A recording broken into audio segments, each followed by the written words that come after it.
İldeşler hoş geldiniz. Arslan İldeşli'den hoş geldiniz. Köpten beri ikimiz kanala çıkmadık, ekrana çıkmadık. Bugün yine bir saniye video çekmeye karar aldık. Arslan İldeşimiz bilen. Arslan İldeş bir salamlaşıp geçin. Esenlikler ildeşler. Ağam Dehan. Sağ olun. Hakikaten hem köpten beri ikimiz gepleşik edemiz yok. İldeşler bugün yatlatma videosu 4 yıl bundan ön çekip tayarlanıp ekrana koyulan, YouTube kanalımıza koyulan bir saniye video var. Näme video? Halka hödürlenen açık mailnama deyip. Yani Təzə Türkmenistan'ın mailnaması, yani maksatnamaları 4 yıl bundan ön kanala koyuluptu. Indi bizeren şu gün 4 yıldan sonra yine ekrana çıkıp bu zatları yatladalım dedik ildeşlerimize. Arslan İldeş, söz alacak olsanız söz alın. Olmasa geçeriz sonra. Şöyle bir zat koşayım deme. İldeşlerimiz de hazır. Nemeye yatladı otursun bunu. Nemeye gerek bu maksatnamalar, lilen, soraklar ya fikirler gelendir akıllarına. Dinleseniz ildeşler düşünersiniz. Şunu da koşayım dedim. Bu video şu 4 yıl bundan tayarlanan video bizden hazır gepleşimizin sonunda koyulacak. İldeşler son özünüz təzədən girip yana şu videonu izlersiniz. Nəmeler, nəşili mailnamalar Təzə Türkmenistan'da koyulacak. Düzülecek. Ben şunu başından okuyayım. Ben bu videoda mailnamaların başlıklarını okuyacak. Näme edilecek. Şuların başlıklarını okuyup geçeyim. Sonra ildeşlerimiz özü girip näme derler videonu izleyen vakti. Hem linkini koyarız. Videonun näme kommentlara linkini. İllatın durmuştaydan koramağın reforması. İndekslenmeyen ve fondlanmayan pensiya sisteması. Maksatlı sosyal kömek. Enenin ve çağanın sosyal gorağı ve maddi garaşsızlığı. Sosyal kömek pulları. Ene kapitalı. Tutsaq edaraların reforması. İlat sanını arttırmak. Yani demografiya. Emlak reforması. Yaş telekeçilerin dönemeyine yardım. Yaşayış salgısının hasaba alış reforması. Yani propiska. Zahmet halkları reforması. Devlet kuruluşunun reforması. Cenayet hukuk reforması. Etnik Türkmenleri. Vizanı ansatlaştırmak. İçeriki iktisadı liberalizasya, yenilikler. Dışarı iktisadı işçiliğinin liberalizasyası, yenilikleri. Gümrük reforması. Yine ildeşler şu mailnamanın başlıklarını okudum sadece. Yine ayrıntılarına şu videonu izleyen vaktiniz içeride ayrıntıları köp. Özünüz dinlersiniz. 19 minutluk video. Yine şu Təzə Türkmenistan'ın önüne koyan maksatnamaları şulardan ibaret. Arslan İldeş, var mı koşacaklarınız? Var Umide Hanım. Şimdi Təzə Türkmenistan ne için kurulmalıdır? Yine şu hakkında ne için kurulmalı Təzə Türkmenistan? Ne için olacak Təzə Türkmenistan kurulsa? Yani önümüzde nemeler qarşıya bize Təzə Türkmenistan kurulanda. Şu zatlar yazıklı yine berde. Şular hakkında açıklarınızı aytsanız. Şu Təzə Türkmenistan'ın mailnaması yankı halkımızı, yurdumuzu ekonomik taraftan östürmek için gerek. Hazırki enatalar çağasından ayrı çağalar enatasız ösmesizliği için. Ondan sonra yeni nemeler var. Bunu içimizden samsık ösmesizliği için de yapın kıskası. Ya yurdunu taladıp bilen adamlar bolmazlığı için. Bu mailnamalar şunu zatlar için gerekli. Mesela şu günkü yağlı bizim kendi ildeşlerimiz men dedi daşarırda işlemene koy varan yoklar deyip ecizlep durlar da bizim ildeşlerimiz. Şu sözler aslında seyredip dursan men başka yurdu östürmeye gidecek diyen yağlı manısı var da bunun. Bu katı aşağılık, bu has bir ecizlik, bunu bir ösen yurtların yankı, ösen halkların arasında şunu yaz sözler ulansan üstünden güledilerdi. Bizde olsa gin yayraptır. Men daşarıda işlemene koyanaklardı. Gat kemsizci bu zatlar. Şunun yalı kemsilmezliğimiz için gerek bu zatlarda. Yine şu aydanınız içerik iktisadı liberalizasiya yani yenilikler. Yine şu şurada şu nemesinde var. Mailin maksatnamasında şu. İçerik iktisadı liberalizasyasında var. O kapıya geçer işleriniz. Seyredin. Şu işsiz adam bolmazlığı üçün, yankı puldan kemsinip kiptini kısıp yören adamlar bolmazlığı üçün bu mailnamalarda yankıya gul ruhundaki adamlarımız var, halkımız korkup duran, öz yurduna bar bilmin. Bu zatlar bolmazlığı üçün. Onun içindeken yankı zatlar var da haysisini baştan tutayıp aytıp cevabını bilmem. Akla geldikçe aytıp geçeyim. Mesela türmeler yapılacaktır. Türmeler hemmesi yıkılmalıdır. Yıkılacaktır bu zatlar.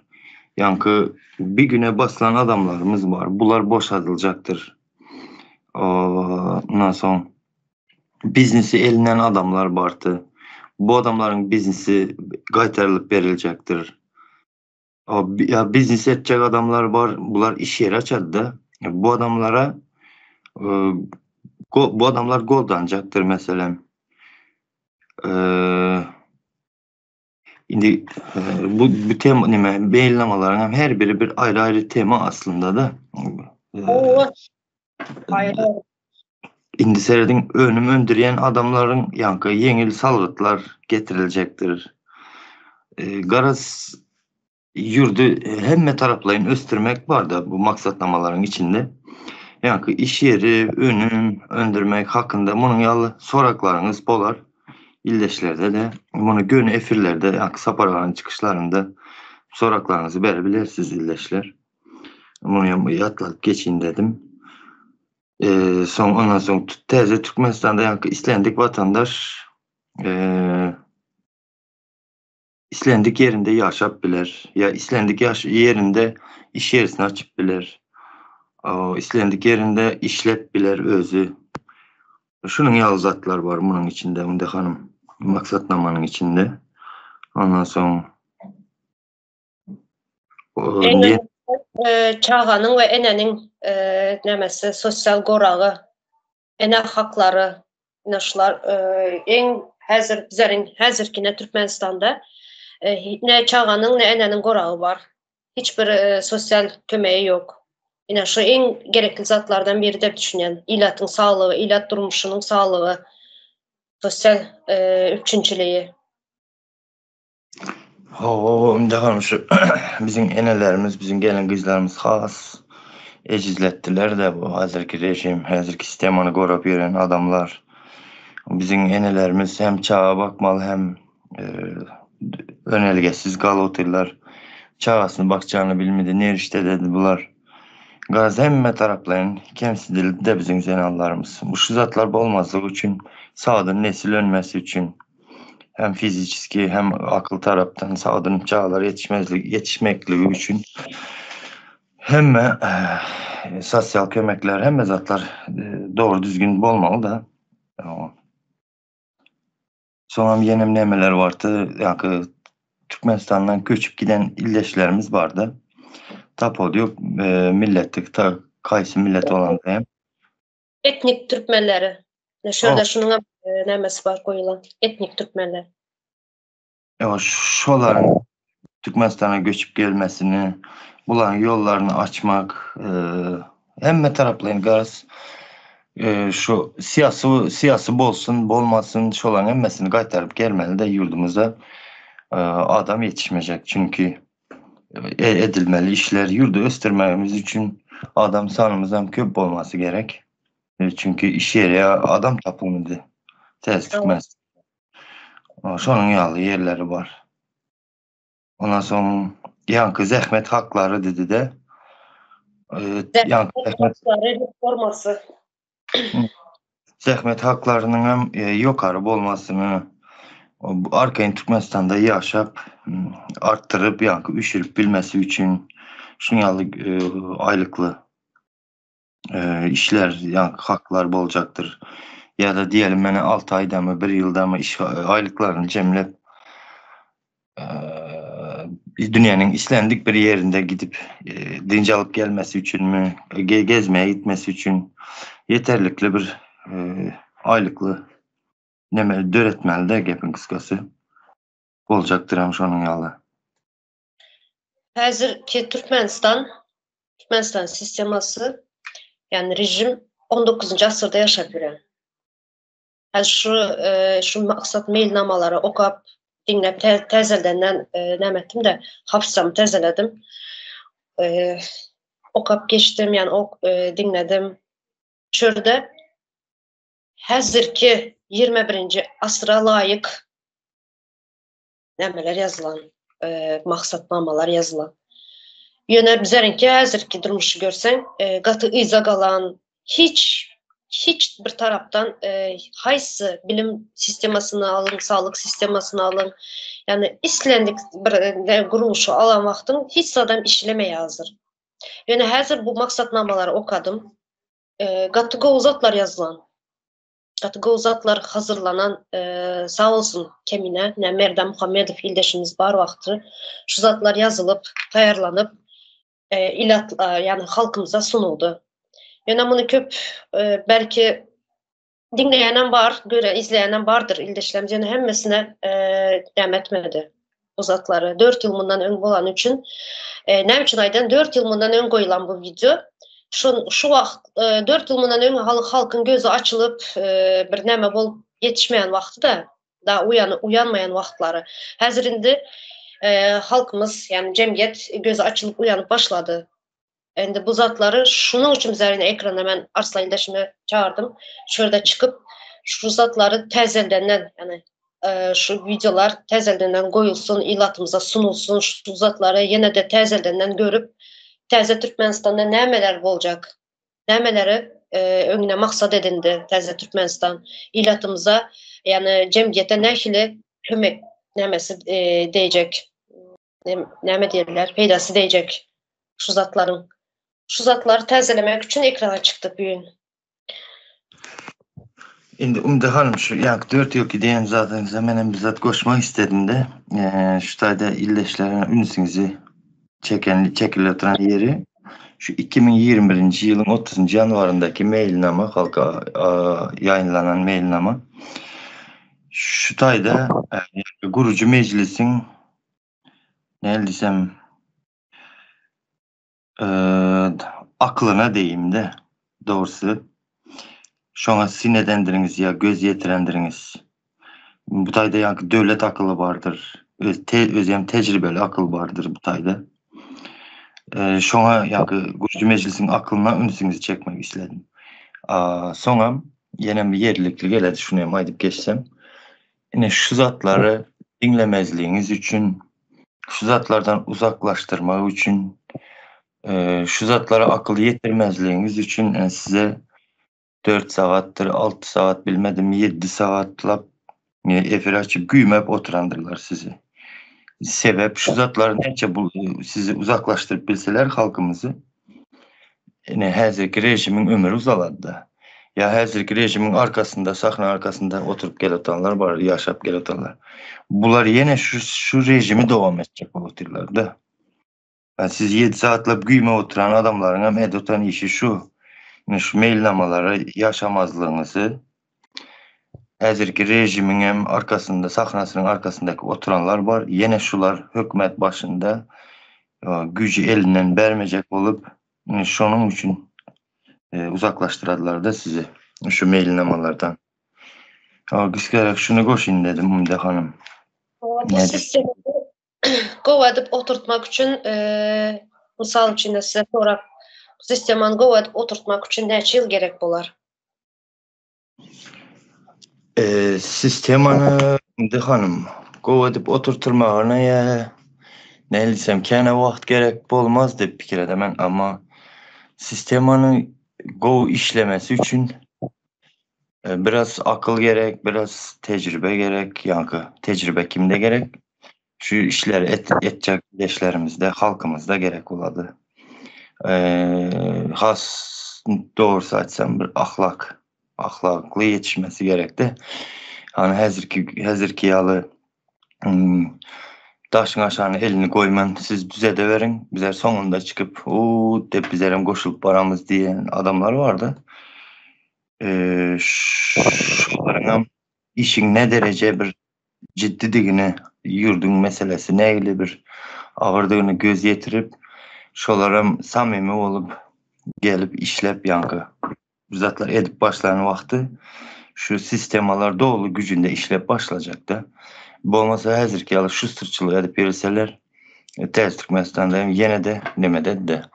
Şu ahlak düşünceyi östürmek yankı doğru yerine koyup ulanmakları için hem bir samimiyet gerekti bu taylardayım. Şu zatları bir östürüp yerine koyup bildiğimiz ve bilen vaktimiz bu maillamalar doğulu gücünde işler de fikir edemen Ümide Hanım. Yani bir zatlar açacaktım hazır gelen yok doğrusu da.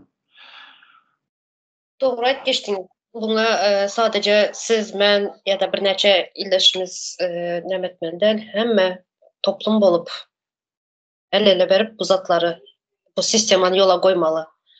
Bir neçe kişi bilen bolacak zat değil bu. Şunun için sonra yankı öz sorama benim cevap verin.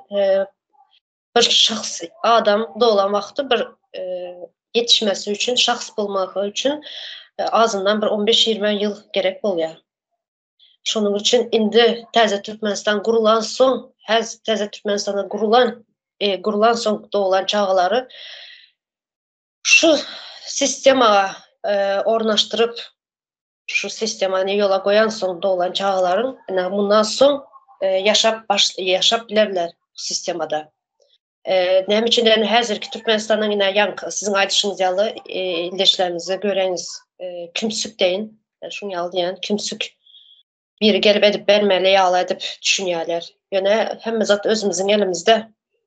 Yine şu videonun sonunda dinlersiniz. Yani görün okan neşili mailnamalar yazılan, ödüllenen şu zatlar kurmak bizlerin elimizde. Bizler için edilip duran, bizlerin neslimizin yani çağlarımızın geleceği için bu zatlar hemimize tayarlandı. Şu zatları yola koysak, şu sistemanı ornaştırıp, edip, işletip başlasak bizim geleceğimiz için. Bu sistema eğer edip, işletip bilsek, 1000 yıllarca gider. Başarıp bilsek. 1000 yıllar. Yani şahs dörer, şahslar son izi özü alıp gider bunu. Şahsları dören son. Ümide Hanım şık seyredin. Şu mailnamalar doğru edip 1000 yıllara çek edip hakikaten hem illeşler her birinin içine girip düşünüp görseniz her birinin içinde neçe sana yüzlerce iş yerleri var. Minlerce desem boladı. Hemenizin hem eden işiniz hem öz yurdunuza kalacaktı. Hazırki yalı başka yurtta kalmadı eden işiniz. Pula o bir maşinkada yasal oturan bir zat da bugün var erten yok ama eden işiniz yankı daşar yurtlara kalatıranda öz nesilimize kalan yok hiçbir eden işiniz hiçbir zadınızdan. Dine özümüzü güymemek için öz yurdumuz tozup yatanda bir ne derece yerine koyup bilemen yaklaştırıp bilmedim. Yani bizim ildeşlerimiz var da şu tayda erkek ildeşlerimiz palan günü palan yere giden mi palan bilen bu tip işe çağırasan ya şunu yazatlar aydısan yok ben palan güne palana söz verdim dedi. Son garaz sözünde tutarman sözünde durarman adamlar olup geplediler de. Şimdi şu ildeşlerimiz aydısmıyla siz sözünüzü belirleyiniz sözünüzde duruyanız okey vatan önünde hem söz verentiniz yadınızda olsa o esker vaktiniz yankı karantinden çıkan vaktlarınız köpünüzün en atanızdan vardı izinizden şu anda söz verdiniz ya vatanı korumen de düşmanla gelin yani hazır düşmandan korumalı vakti geldi içimizdeki düşmanlar. Kasam içtiniz de.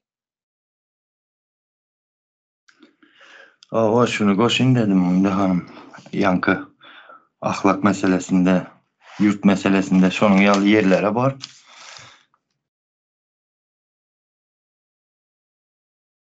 Doğru ayıp geçtiniz.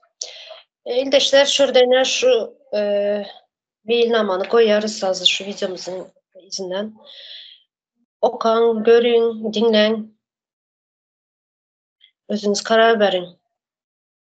Hazırki durmuşumuz nähili deňeşdirip görün. Hazırki durmuşumuz nähili Täze Türkmenistanda şu mailnamalar sistema koyulan soň gözüňiz öňüne getirip görün nähili boljagyny. Başka sözüm yok. Umide hanım, yankı maillama diýene bir zat ýadyma düşünýän goşun dene şu Covid-19 döwründe ýogalan adamlaryň sanawy soraljak dep nimede şu mailnamada. Hakykatdan hem şu. En sonunda aýdyp geçi. Ýa, şu Covid-19 döwründe neçe sana adam öldürdüler ve neçe sanada bilimli adamları öldürdüler şular Covid-19 bahanasynyň arasında. Yine şunu hökmany suratda şu zatları izarlamaýymız gerekdi. Çünkü öz tanayanlarımdan neýlerek diýsem size bir bilimlerek adamlar bardy. Ondan soň bir sözünü bir obasında diýeyim, bir dinledip biljek adamlar bardy da şular öldü hawary yaman kän geldi şoň ýaly tanıdyk bildiklerimiň. Şolary näil diýsem size hamala hyýalyma bu emma bilkastlaýyn şolary öldürilen ýaly boldy da çünkü şolaryň kesellep ýa-ni bolnisaga baranyny we çykyşyny eşlemän diýildi aýdy berdiler. Ayağı bilen bardy, kızdırması galyp çykyp gaýdan wagty dedi pakete çalynyp berilipdir de şo döwürler. Yani şu adamların ölümlerine men şüphe bildiremen. Ondan başka hem kän ýaly bilimli adamlar iş yerisinde ýogaldy, ýene bir yerinde ýogaldy. Munyň ýaly nemeler kän izarlamaly ýa şolary barlamaly yerleri diýjek bolamanda. O. Şu videonun sonunda şu zatlara maýdalyp geçire. Teşekkürler. O şu Hı. yine şu bir zat var da şu ildeşlerimiz şu pikirleri ýaýradın. Yankı yurdun içinde köprek paylaşın. Baran yerinizde, oturan turan yerinizde köprek şunu zatlaryň gürüňini etseňiz belki ildeşlerimizde de gorky aýryladı. Sizin şu gorkmasaňyz, ýa-ni çekinmeseňiz gepiň kıskasy aýtmaýa, dile getirmeýe çekinmeseňiz şu rejim ýykylady. Eliňizde taýak alyp çykmaýa hem gerek däldir belkim. Şu rejim ýykylady, şu sadece dile getirseňiz. Bu özü hem her biriňiz şu yurdun içindeki polisiýadyr, hekimlikdedir, ýene nerede. Şu garyndaşlaryňyzlara, şu tanış bilişleriňizlere ýüzüne parta aýtmaýa diliniz bara. Bu çekinmeýäňiz eme şolary aýdyň. Sebep ýa-ni tanamadyk adamyň aýtmagy çekinesen, özüňki aýtmak, aýdyp eşitmek aňsa da aýdyň şolara. Şolar bilsin, şolaryň eli bilen şu rejim saklanyp duranda. Özüňkiden ýa-ni näme tanışyň olduğu üçin, bildiğin üçin, özüňki olduğu üçin gorkmaýaň da arkaýyna aýdyp bilýän. Aýdyň şolar aýtsaňyz boldy, mene şu Täze Türkmenistanyň gurulmasyna goşdyňyz bolady. Hem munyň arkasynda näme geledi? Häzirki ýaly çagalar enatasyndan aýry ýaşamaz. Horluk çekmez çagalarymız. Gelin gyzlarymyza serediňe. Daşaýlyklarda çaşyp gitdi bizim milletimiziň gelin gyzlary. Başga milletleriň tukumyny köpeltirip ýördi. Müştatlar canım ýene aýdasym gelmedi munyň ýaly sözlerden. Ýene-de boş geçeýin.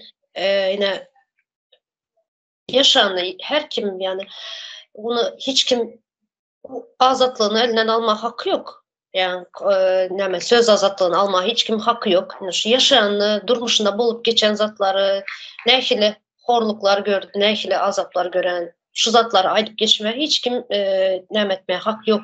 Aýtmaly ildeşlerimizden. Misal üçün ikimiz ýadyňyza düşen bolsa birinji ekrana çykan wagtymız Dünya Bazary aýdyp berdik. Dünya Bazarda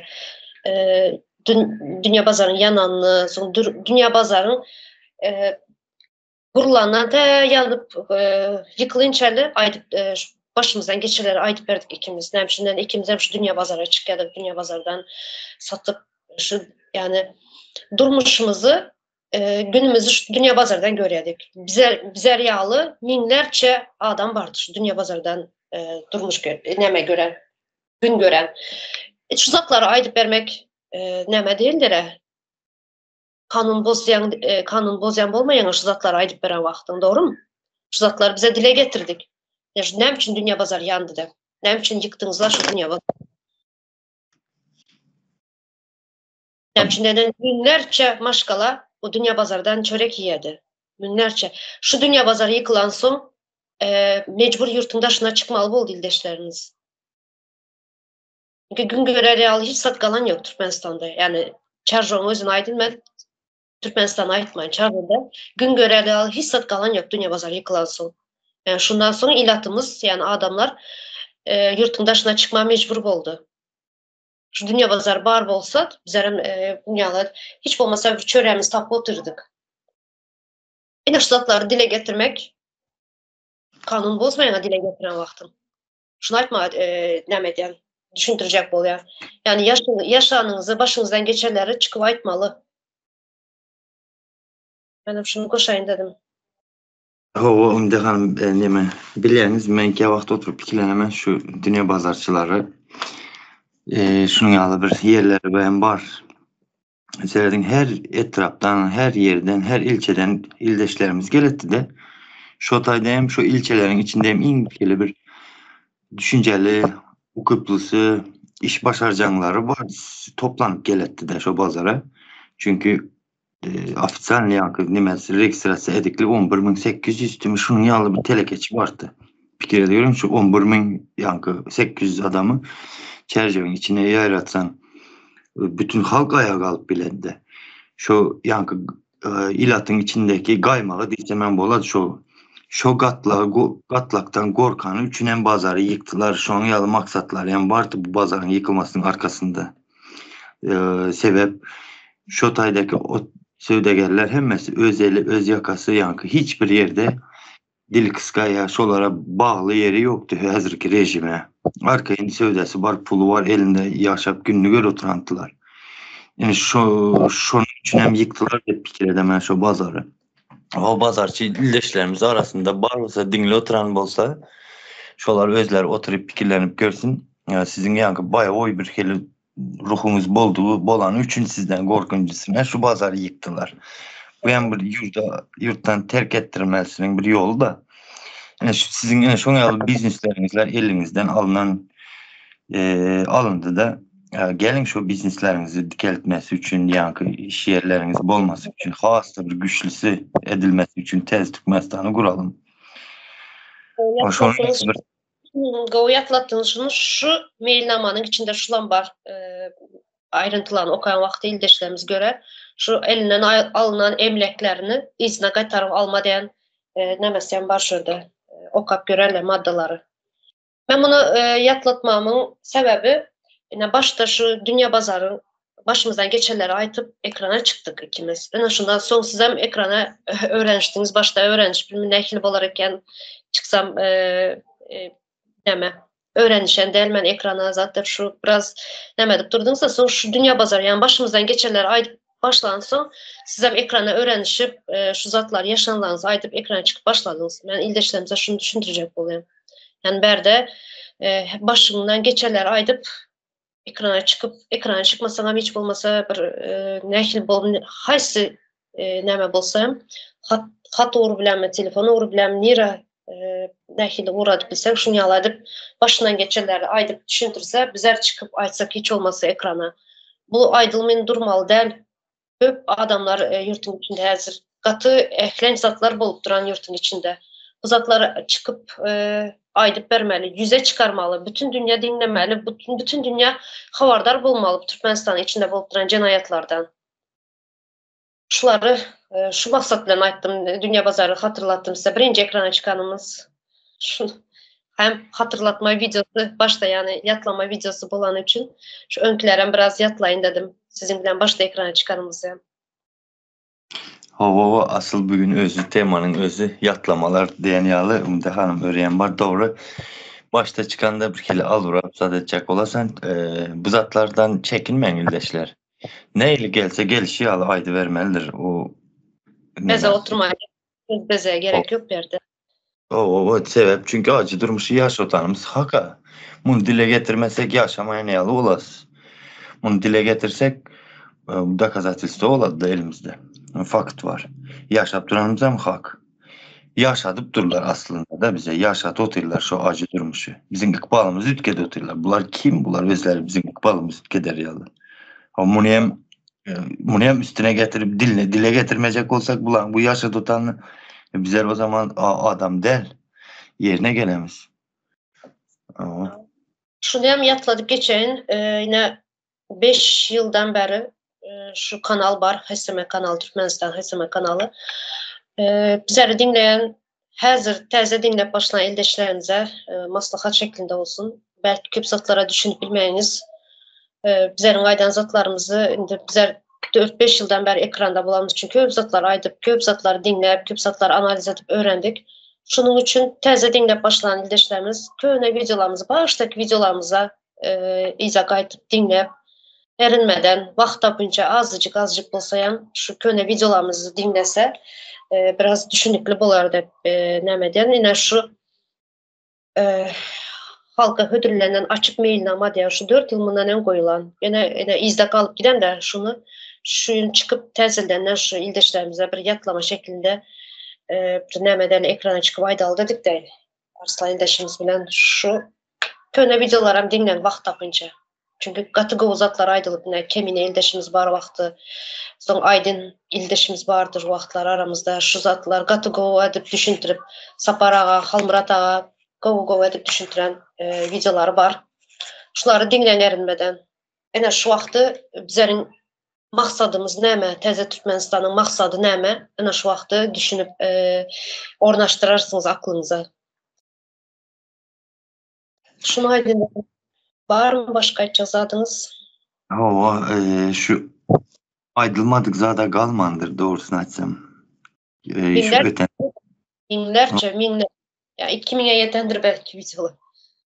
Yo 2200'den geçip gittim de hanım. 2000 yanlışmasam 2200. videoyam. Şu Sedna'ya türmesi hakkında ikimizin eden çıkışımız 2002. video oldu yanlışmasam. Ben neyle olattım şu dövrü? İşten ılgap geldim. Çıkış koyulupdur. Video var palan saatte olattı. Şuna şeyle bir hevesinden ılgap gelettim. Hakikaten hem yaman kızıklı dövrler olupdur. Yankı bilgi aldıkça alasın geledi değil işler. Gaz bunu yaşap görün özünüz dile getirmekten yaşap bunu gören vaktiniz has yerlikli düşünesiz. Şuna koşayım dedim. Sağ olun. Doğru. De şurada tamamlayalım Cemil'le gepleşimizi. Az şu gepleşikten izinden şu mailnamalar koyulacak videosu. İzleyin ildeşler. Deneştirin. Hazırki sistema bilen Teze Türkmenistan'ın sistemasını deneştirin. Teze Türkmenistan'ı şu zatları gözünüze getirin. Ne hilip olacağını. Şu vaxtı bizden durmuşumuz ne hilip olar Teze Türkmenistan'da. Ve hazırki durmuşumuz ne hilip. Şu zatları deneştirin ildeşler. Öyle Arslan İldeş koşacak zatınız olmasa şurada Cemil'im biraz uzadı video. Hal izine yine 20 minutluk video koyulacak. Sağ olun ildeşler. Kemsinip zat edip yaşamayacakman memir adam oğlu değilsenizler de mesela benim atam var. Ben kulun oğlu değil beni yeten gelip ıkbalım ütkededir on diye ben nesillerimi ıkbalını oynadır on. Adam değil ben değilseniz netice çıkararsınız diyecek olan da sağ olun. Sonra birleşler bu mailnamalar hemmesi bizler için yazıldı. Bizler için yazılıp ödüllendi.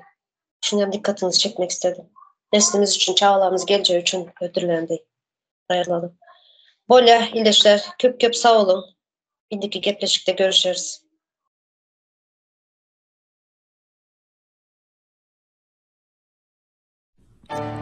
Täze Türkmenistanyň açyk mailnamasy boýunça halkymyzyň durmuş ýagdaýyny gowlandyrmany gönükdirijek iň derwäs we gaýra goýulmasy reformalardan nysga.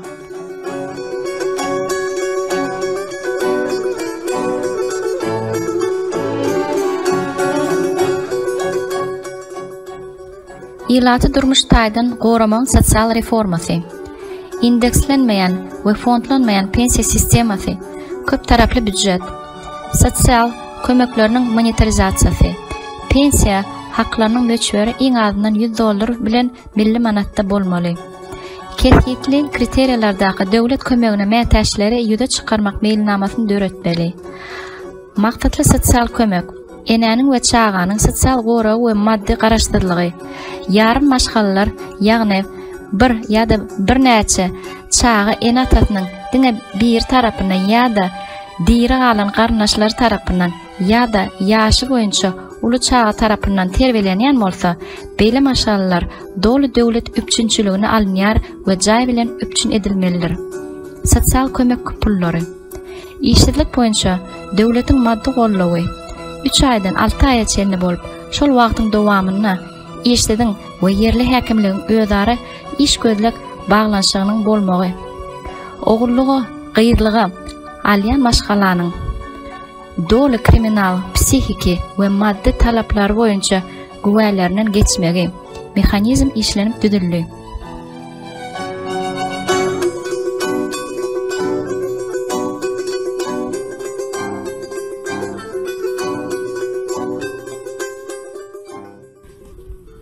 Ene kapitaly.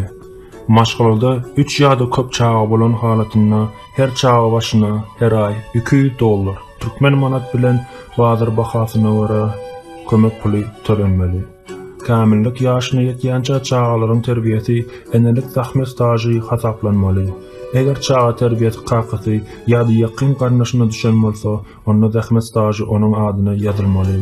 Ýaş çatynjalara ýaşaýyş emlägini satyn almak ýa-da gurmak üçin maliýe ýardamyny bermeli.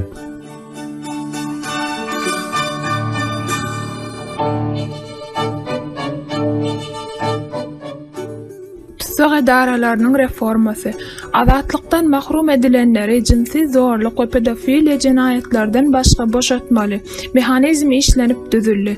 Tüzeklükde ölenleriň we azatlyga goýberilenleriň doly reabilitasiýasy mehanizmi işlenip düzüldi. Tüzeklükde ölenleriň iň ýakyn howsaryna moral we maddi ýetkisiniň öwezini almak, tüzeklükde bolanlaryň moral maddi ýetkisiniň öwezini almak mehanizm işlenip düzüldi. Ýaşaýyş jaý bilen üpjün etmek, türme tüzekliginiň boşadylanlaryň ýaşaýyş emläginden mahrum bolanlara mehanizm işlenip düzüldi.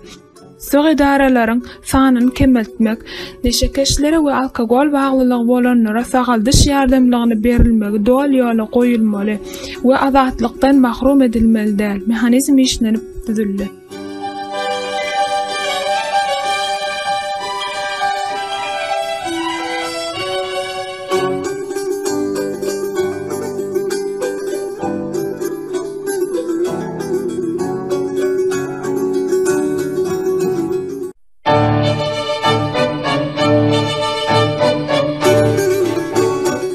Täze Türkmenistanyň açyk meýilnamasy boýunça halkymyzyň durmuş ýagdaýyny gowlandyrmany gönükdiriljek iň derwäs we gaýra goýulmasy reformalardan nysga.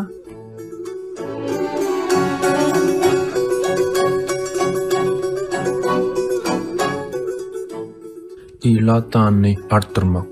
Demografiýa. Çağa maýa goýum sistemasyny girizmek.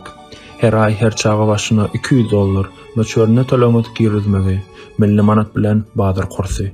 Bu tölegiň 50%, ýagny $100 çağanyň kämillik ýaşyna çenli çağanyň şahsy bank hesabyna her aý ýatyrylmagy. Galan 50%, ýagny $100 çağanyň kämillik ýaşyna çenli enatasynyň yktyýaryna bolmagy.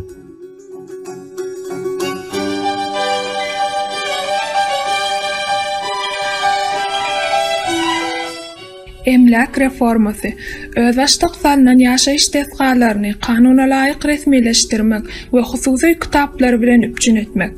Hususy ýaşaýyş jaýlary howpsuzlyk standartlaryna, guruluşynyň arkitektura taraplaryna we daşky gorşawy goraman kadrlaryna gabat gelmeli. Diktatorçylyk döwründe biznesini ýitirenlere döwlet tarapyndan gollaw. Diktatorçylyk döwründe biznesini ýitirenleriň ahlysyna degişli döwrüň bazar hasabyna özüni almak we biznesini tikeltmekde döwlet tarapyndan gollaw berilmeli mehanizm işlenip düzüldi. Biznesin ýitiren döwründen häzirki wagta çenli maddi taýdan ýetkileriniň öwedini almak. Bu çäre köp sany iş orunlaryny döredip jemgyýetimiziň gurupluk atlygynyň döremegine ýardam berer. Ýaş telekeçileriň döremegine ýardam. Ýaş telekeçilere döwlet tarapyndan doly gollawyň berilmegi. 26 ýaşa ýetmedik ýaş telekeçileri 5 ýylyň dowamynda salgytlardan boşadylmagy mehanizm işlenip düzüldi.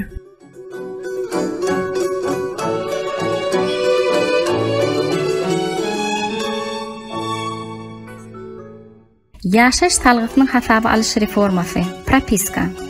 Türkmenistan watandaşy Türkmenistanyň islenlik ýerine göçmäge we islenlik ýerine ýaşamaga haklydyr. Watandaşlaryň hasaba alynşygy täze ýaşaýan ýeri boýunça salgyt gullugyny hasaba alynşynyň elektron görnüşini amala aşyrylmagy mehanizm işlenip düzüldi. Diktatura döwründe ýurdu terk etmäge mejbur bolan migrantlara we syýasy migrantlara Türkmenistanyň watandaşlarynyň dikeldilmegi. Başga döwletlerde ýaşaýan etnik türkmenleriň işewerlerine we olaryň maşgalalaryna Türkmenistanyň watandaşlarynyň berilmeginiň täze düzümleriniň girdilmegi. Garaşsyz aklawjylaryň institutynyň girdilmegi. Ombudsman. Türkmenistanyň statistika baradaky döwlet komitetiniň gaýtadan dikeldilmegi. Gostat. Mehanizm işlenip düzüldi.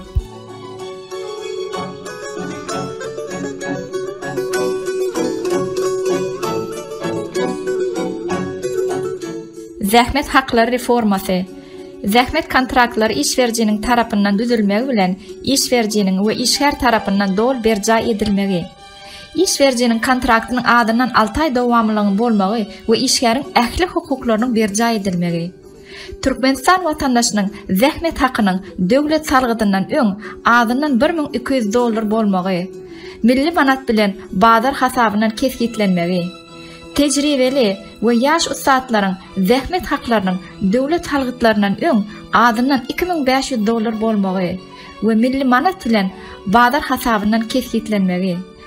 Zähmet hakynyň sagatlaýyn töleginiň döwlet salgydyndan öň adynyň $10 bolmagy, milli manat bilen bazar hasabyndan kesgitlenip bu tölegiň görnüşi gysga möhletli iş üçinçiligine degişlidir.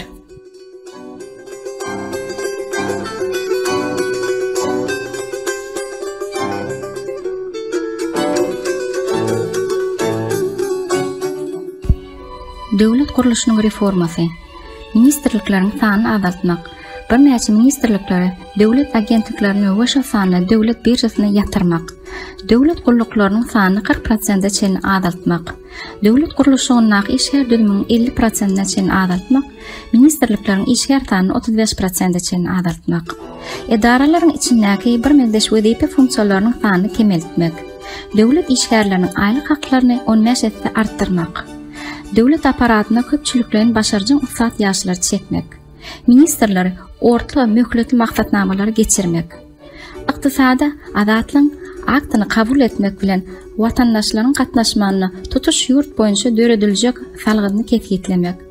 Salgynyň täze görnüşlerini, girdeji salgydy, gümrük paşlary, aksis salgydy, emlak salgydyndan başgasy salgyt kodeksine görä narhlary kesgitlenjek ýa-da referendum arkaly narhlary ýokarlandyrylmalydyr.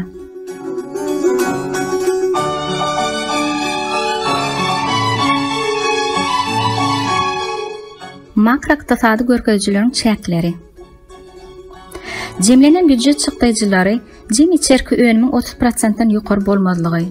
Jemlenen büdjet defisiti jem içerki önümiň 3%-dan ýokary bolmazlygy. Döwletiň hardy jem içerki önümiň 60%-dan ýokary bolmazlygy. Döwletiň köp taraplaýyn prinsiplary. Kanunçylyk hökümetiň belli bir girdejetiň haýsydyr bir büdjet çykdyjylaryny maliýeleşdirmek bilen baglanşykly bolmazlygy. Maýy ýatyrmalarynyň erkin hereket usuly.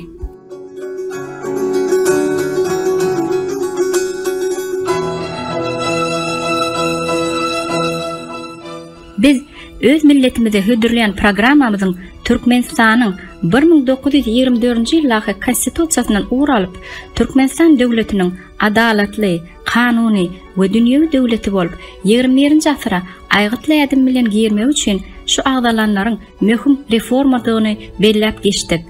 biz bir halk bolup döwletimizin ykbalyna uly rol oynamagy münasipdir we şunuň bilen birlikde öz tekliplerimizi we sesimizi bermeliyiz.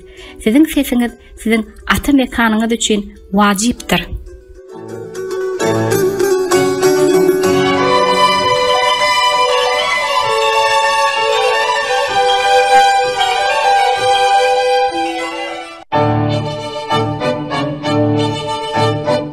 Täze Türkmenistanyň açyk meýilnamasy boýunça halkymyzyň durmuş ýagdaýyny gowlandyrmany gönükdiriljek iň derwäs we gaýra goýulmasy reformalardan nysga.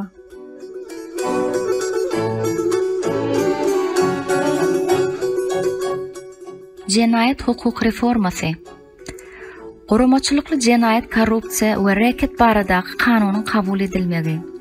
Korrupsiýa mentaliteti bilen jedalandyrylýan korrupsiýa jedalaryny güýçlendirmeli. Maksady korrupsiýany döwünden ýok etmeli. Jenayet prosessual kodeksine ütkötmek ýerdimek. Oňa laýyklykda jenayet tasdiklayan islendik maglumat deslapky derňew başlamak üçin esas bolup durýar. Günäkärlenýäniň hukugy islendik adam islendik derňewe şaýat hökmüne çağırmak öz başda kanuny laýyk derňewini gurnamakdan bolup biler. Prosessual amallar institutynyň ýerdilmegi. Alalaşyklar, mexanizm işlenip düzüldi. Adam hukuklarynyň bozulmagy baradaky faktlar adalatmak üçin deslapky derňewlere baş prokurorunyň gödäwçiligini güýçlendirmek. Deslapky derňewiň wagty 4 ay, tutsaglyk möhleti 6 ay çelini adaldylmaly. Garyndaş paradlyk baradaky kanunçylyga täze kod ýerdilmegi. İş ýerinäki garyndaş paradlyk üçin hökümet işindäki ýokary wezipeli adamlary jenayet jogapkärçiligine çekmeli. Mexanizm işlenip düzüldi. Etnik Türkmenler üçin viza rejimini ýeňilleşdirmek meýilnamasyny girilmek. Etnik Türkmenler üçin Iranyň we Owganystanyň sebitlerine Moğut orta bilim mekdepleriniň açylmagynyň täze sistemasyny girilmek. Ýaş hünärmendleriň Irany we Owganystanda ýokary bilim diplomlarynyň Türkmenistanyň çäklerine akkreditasiýasy. Türkmenistanyň bilim sistemasyna etnik türkmenler üçin bakalavr maksatnamasyny girilmek we ýokary gujaýlaryny okamagyna mümkinçilik döretmek. Etnik türkmenleriň Türkmenistanyň içki infrastrukturasyna maýa goýun meýilnamasyny girilmek. Türkmenistanda etnik türkmenler üçin okuply hünärmenler programmasyny girilmek we Türkmenistan watandaşlygyny almagyny ýeňilleşdirmek. Etnik türkmenleri azynyň 250 000 Amerikan dollar möçberine maýa goýumlar ýatyran halatyna peteldilen salat koeffisientlerinden peýdalanmak mümkinçiligini döretmek.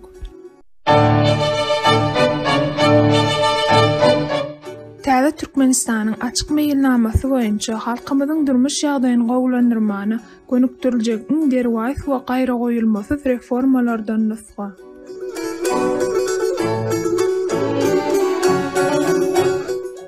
Vizany aňsatlaşdyrmak.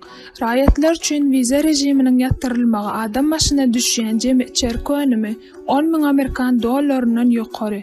Ýewropa, Türkiýe, Izrail, Ýaponiýa, Kanada, Amerika, Şwitsariýa, Şwesiýa, Norwegiýa we şoňa meňzeşler. Beýlek ýurtlaryň raýatlar üçin giriş vizalaryny düýpli ýöneköýleşdirmek, iki raýatlygy kanunlaşdyrmak.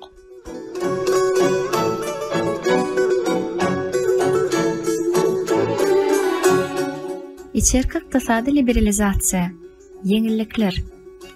Döwletiň monopoliýa hukuklaryny hususy ýa-da jemgyýetçilik kampaniýasyna geçirmeniň öňüni alýan erkin we bäsleşik sowdasy barada kanunyň kabul edilmegi.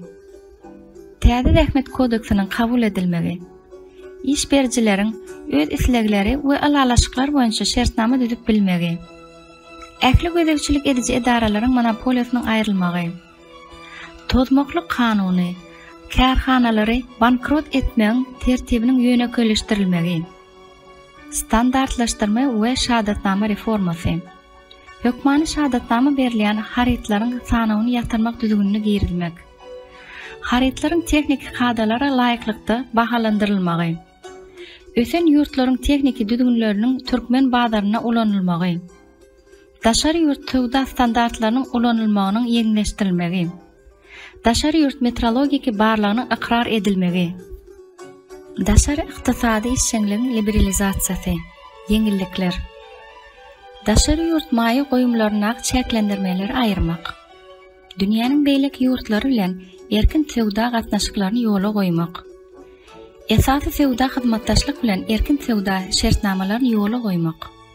Dermanlaryň importy, ätiýaşlandyrys we sertifikasiýa hyzmatlarynyň düzgünlerini yeňilleşdirmek. Daşary ýurtlardan getirilýän we yerli haritlara aksis pajynyň we salgydyň bir meňdeş narhlaryny giýirmek. Türkmenistan çäginden haritlara daşamak üçin ähli transit ýygymlaryny kwotalary we beýleki üst aşyr päsgelçilikleri ýatyrmak. Demir ýol nırh siýasatyny yeňilleşdirmek. Açyk asman siýasaty ýolagçylaryň sanyna, türkmen howa giňişligine, uçuşlaryň ugurlaryna we ýyglygyna çäklendirmeleri aýyrmak. Erkin tenagat we erkin siýasatçylyk barada kanunlaryň kabul edilmegi. Girdeji talgydan boşatmak bilen halkara maliýa kampaniýasynyň düşünjesini kanun taýdan biriktirmek. Ýokary derejeli daşary ýurt banklarynyň Türkmenistany işlemek üçin çäklendirmeleriň aýrylmagy. Daşary ýurt watandaşlarynyň deň hukuklylygy. Deň hukukly daşary ýurt watandaşy we onuň hukuklary. Şäherdäki gozgulmaýan emläklere, ýerlere we owa hojalagyna degişli ýerlere, işe werdäl maliýa goramalarına we şuňa meňdeş eýeçilik hukuklarynyň çäklendirilmegi.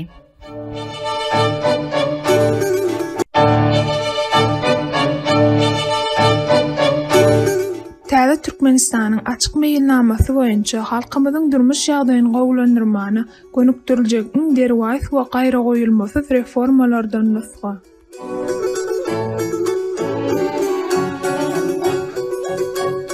Gümrük reformasy, salgat barlygyny we gümrük gullygyny birleşdirmek, gümrük paşlarynyň ýatyrylmagy, import we eksport boýunça mukdar çäklendirmelerini aýyrmak, gümrük narhlaryny arzanlatmak, haritlaryň 90%-ni import etmekde 0%. Diňe käbrowy hojalyk önümleri we guruluşyk materiallary üçin 10% we 5% narh bolmadyk päsgelçilikleri ýatyrmak. EUB, OECD we GDA-nyň milli tehnik talaplaryna deň bolan tehnik ulgulerini ýola goýmak, gümrük ammarynyň ýürüýti remoderne girmeklik usuly, ýeketäk töleg ammar meýdanyny ýygnamakdyr.